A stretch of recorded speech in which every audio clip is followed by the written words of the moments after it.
Hello everyone, আজকের এপিসোডে সবার জন্য থাকছে স্পেশাল চটপটি রেসিপি। এই রেসিপিটা যদি ট্রাই করেন ইনশাল্লাহ কথা দিচ্ছি বাইরে গিয়ে আর খেতে হবে না। চটপটি বানাতে পারেন না এমন মানুষ হয়তো খুব কমই আছেন, তবু অনেকের কাছে মনে হয় যে বাইরে গিয়ে একটু ট্রাই করি।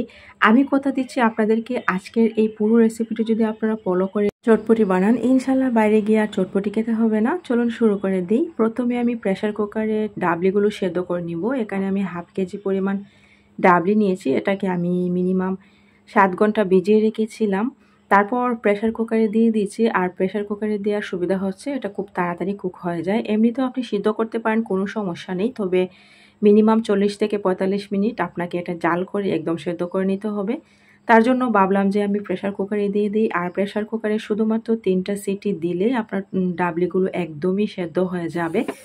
এই তো আমার ডাবলিগুলো সেদ্ধ হয়ে গিয়েছে। আর এটা সেদ্ধ হতে মাত্র সময় লাগে 10 মিনিট।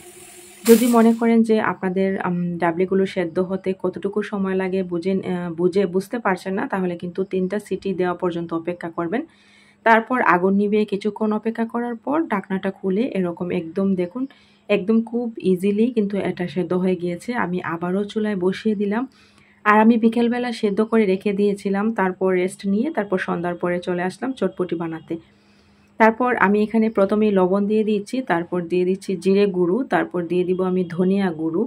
ধনিয়া গুঁড়ো দেওয়ার পর আমি সামান্য মরিচ গুঁড়ো দিয়ে দিব। এটা হচ্ছে মরিচ গুঁড়ো যেটা আমরা তরকারিতে ইউজ করি। এইটা আপনারা এক্ষেত্রে চাইলে চিলি ফ্লেক্সটাও দিতে পারেন, তবে যেহেতু আমার বাচ্চারাও খাবে তার জন্য আমি চিলি ফ্লেক্সটা দিইনি। আমি পরে প্রয়োজন অনুযায়ী অ্যাড করে দিব। আর আমি দিয়ে দিচ্ছি কাঁচা পেঁয়াজ।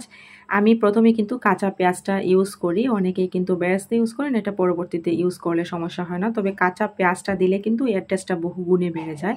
আমি যেভাবে দেখিয়েছি আপনারা হুবহু এভাবেই যদি ট্রাই করেন, আমি কথা দিচ্ছি আপনাদেরকে, আপনারা বানাতে বাধ্য হবেন। আর এই চটপটিটা খেলে আপনারা কোনো দিনও আপনার রেস্টুরেন্টে গিয়ে বা বাইরে গিয়ে চটপটি খাবেন না। আমি কথা দিচ্ছি একবার হলে অন্তত আমার এই রেসিপিটা হুবহু ট্রাই করতে ভুলবেন না।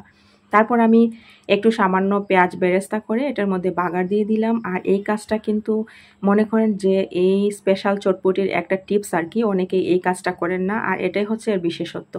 তারপর আমি টক বানিয়ে নিচ্ছি। এখানে আমি তেঁতুল একটু পানিতে ভিজিয়ে রেখেছিলাম কিছুক্ষণ। তারপর এখানে হাফ চামচের মতো চিনি, তারপর এখানে চিলি ফ্লেক্স দিয়ে দিলাম।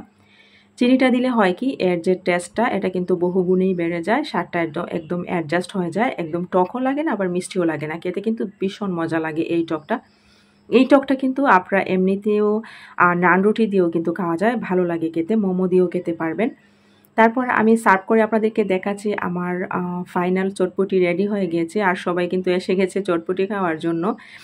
আর আমি আর বাবু এখন বসে গেছি, আর ও হচ্ছে রাস্তায়। তবু আমরা ভাবলাম যে আমরাই আগে খেয়ে নেই। মানে হচ্ছে চটপটি এমন একটা জিনিস যে দেখলে কিন্তু লোভ সামলানো যায় না, তার জন্য সার্ভ করে নিচ্ছি। তারপর আমি চটপটি মশলাটা কিন্তু চটপটি বাটির উপরে দিয়ে দিচ্ছি। আপনারা অনেকেই বলবেন যে চটপটি মশলাটা কেন আমি আগে পাতিলে দিইনি।